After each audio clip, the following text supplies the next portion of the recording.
আসসালামু আলাইকুম। প্রিয় তৃতীয় শ্রেণীর শিক্ষার্থী বন্ধুরা, আশা করি তোমরা সবাই ভালো আছো।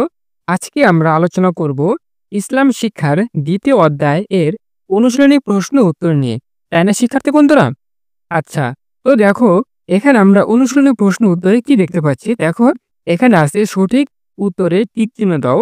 ঠিক আছে? আমরা এটা দেখতে পাচ্ছি। এরপরে দেখো কি আছে দেখো, শূন্যস্থান পূরণ করো। আচ্ছা, এরপরে দেখো দাগ টেনে মিল করি। এরপরে দেখো কি আছে, শুদ্ধ অশুদ্ধ মিল করো, মানে নির্ণয় করো। এরপরে দেখো সংক্ষিপ্ত প্রশ্ন। এরপর আমরা দেখতে পাচ্ছি বর্ণনামূলক প্রশ্ন। তো আজকে আমরা এগুলোর সব সমাধান দিয়ে দিব। ঠিক আছে? আচ্ছা, এখন আমরা এর উত্তরে চলে যাই। দেখো প্রিয় শিক্ষার্থী বন্ধুরা, আমরা প্রথমে সঠিক উত্তরে টিক চিহ্ন দাও, এটা আমরা দেখব।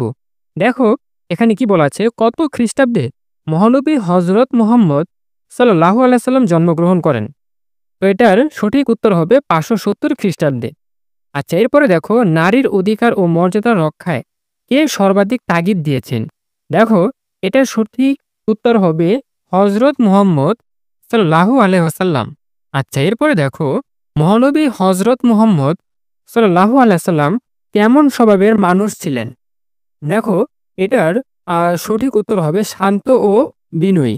আচ্ছা, এরপরে দেখো ইসলামের ত্রাণকর্তা কাকে বলা হয়? দেখো এটার সঠিক উত্তরটি হবে হজরত আবু বকর রাদিয়াল্লাহু তাআলা আনহু।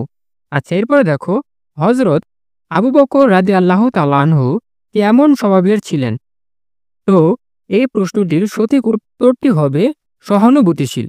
আচ্ছা, এরপর দেখো ৬ নম্বরে, আমি সঠিক কাজ করলে সহযোগিতা করবেন আর বিপদগামী হলে সতর্ক করবেন, এ কথা কে বলেছেন? দেখো এই প্রশ্নটির সঠিক উত্তরটি হবে হজরত আবু বকর রাদিয়াল্লাহু তাআলা আনহু। আচ্ছা, প্রিয় শিক্ষার্থীরা, আমরা সঠিক উত্তরে টিক চিহ্ন দিই। তো এটা আমরা শেষ করে দিলাম। এরপর দেখো ২ নম্বরে কি আছে, শূন্যস্থান পূরণ করো। আচ্ছা, দেখো মহানবী হজরত মুহাম্মদ সাল্লাল্লাহু আলাইহি সাল্লাম একজন উত্তম কি ছিলেন? আদর্শ সম্পন্ন মানুষ ছিলেন। ঠিক আছে?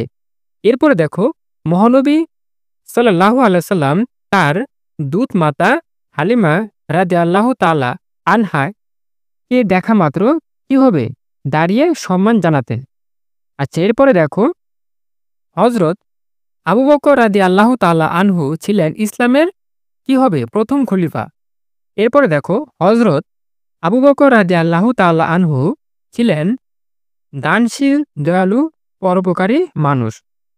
এরপরে দেখো রয়েছে হজরত আবু বকর রাদিয়াল্লাহু তাআলা আনহু পবিত্র কুরআনকে একত্রিত করে প্রকাশ করার উদ্যোগ নেন।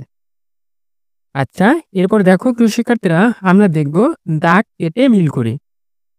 দেখো এ পাশ হচ্ছে বাম পাশ আর এ পাশ হচ্ছে ডান পাশ। ঠিক আছে? দেখো প্রাচীন আরবে কন্যা শিশুদের কি হবে? জীবন্ত কবর দেওয়া হতো। প্রাচীন আরবে কন্যা শিশুদের জীবন্ত কবর দেওয়া হতো। এরপরে দেখো মহানবী সাল্লাল্লাহু আলাইহি সাল্লাম এর গুণাবলী কি আমাদের জন্য আদর্শ? এরপরে রয়েছে ধৈর্য ও দক্ষ নেতৃত্বের জন্য হজরত আবু বকর রাদিয়াল্লাহু তাআলা আনহু এর নাম উজ্জ্বল হয়ে থাকবে। এরপরে দেখো মহানবী হজরত মুহাম্মদ সাল্লাল্লাহু আলাইহি সাল্লাম এর হাতে কি হাজরে আসওয়াদ প্রতিস্থাপিত হয়। এরপরে দেখো তাবুকের যুদ্ধে ব্যয় করার জন্য হজরত আবু বকর রাদিয়াল্লাহু তাআলা আনহু সমস্ত সম্পদ কি মহানবী সাল্লাল্লাহু আলাইহি সাল্লাম এর হাতে তুলে দেন।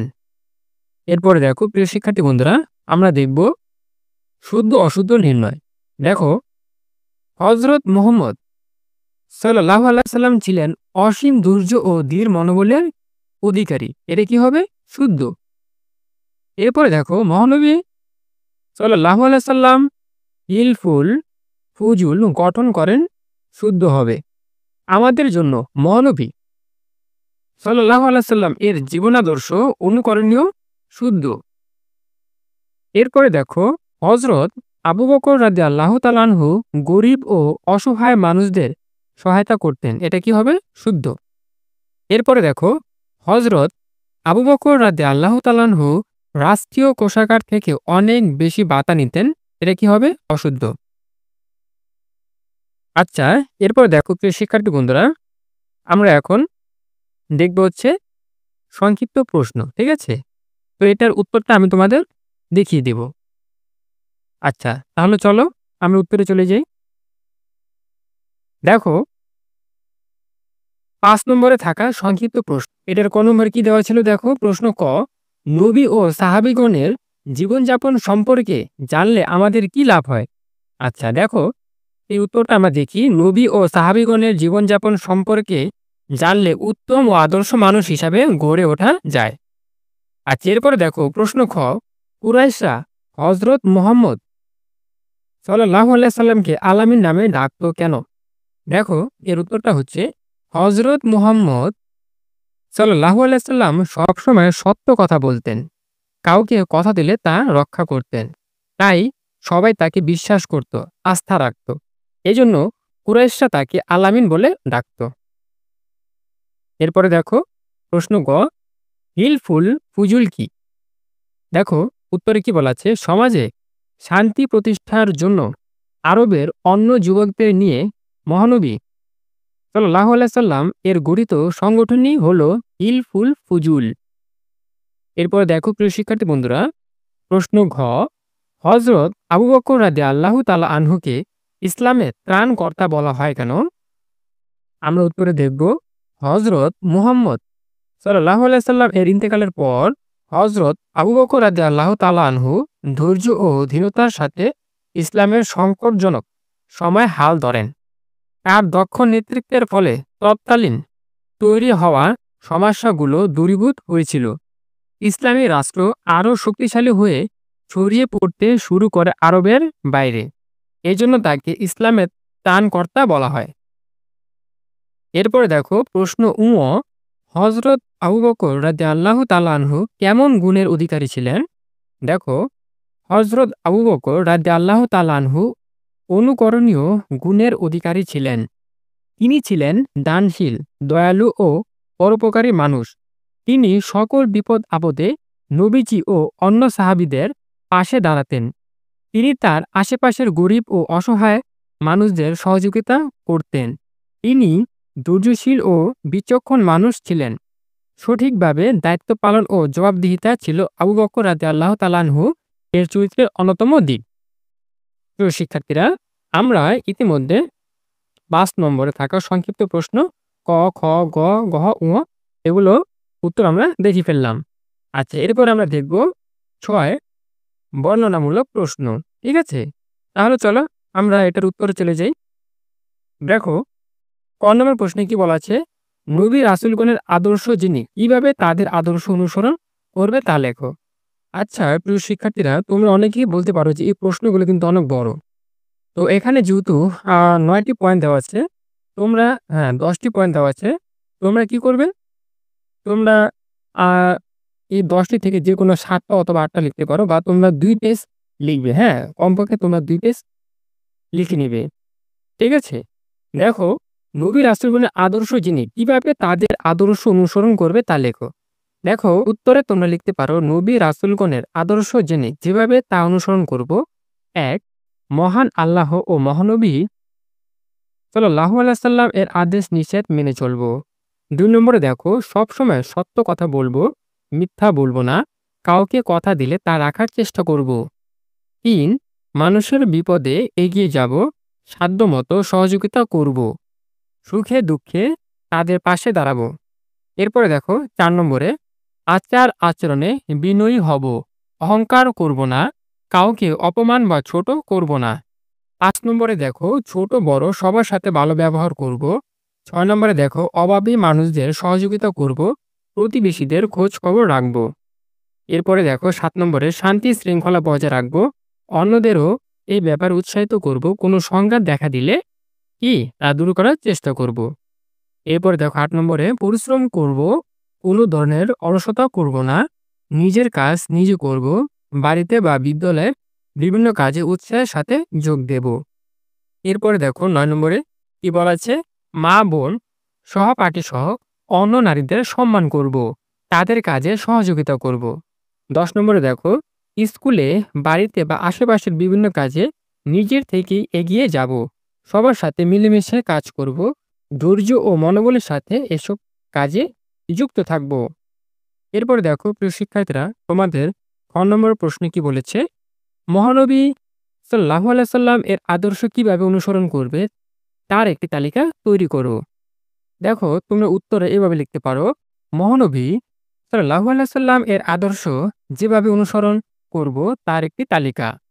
দেখো ১ নম্বরে দেখো, আচরণে বিনয়ী হব, অহংকার করব না, কাউকে অপমান বা ছোট করব না, ছোট বড় সবার সাথে ভালো ব্যবহার করব। ২ নম্বরে দেখো, মানুষকে সহযোগিতা করব, সুখে দুঃখে তাদের পাশে দাঁড়াবো, অভাবী মানুষদের সহযোগিতা করব, প্রতিবেশীদের খোঁজখবর রাখবো। ৩ নম্বরে দেখো, সবসময় সত্য কথা বলবো, মিথ্যা বলবো না, কাউকে কথা দিলে তা রাখার চেষ্টা করব। ৪ নম্বরে দেখো, শান্তি শৃঙ্খলা বজায় রাখবো, কোনো সংঘাত দেখা দিলে তা দূর করার চেষ্টা করব। ৫ নম্বরে দেখো, পরিশ্রম করব, কোনো ধরনের অলসতা করব না, নিজের কাজ নিজে করব। ৬ নম্বরে দেখো, বাড়িতে বা বিদ্যালয়ে বিভিন্ন কাজে উৎসাহের সাথে যোগ দেব, অন্যদেরও এসব কাজে যুক্ত করব। ৭ নম্বরে দেখো, মা বোন সহপাঠী সহ অন্য নারীদের সম্মান করব, তাদের কাজে সহযোগিতা করব। ৮ নম্বরে দেখো, স্কুলে, বাড়িতে বা আশেপাশের বিভিন্ন কাজে নিজের থেকে এগিয়ে যাব, সবাইকে একত্রে করে সেসব কাজ ভালোভাবে করার চেষ্টা করব।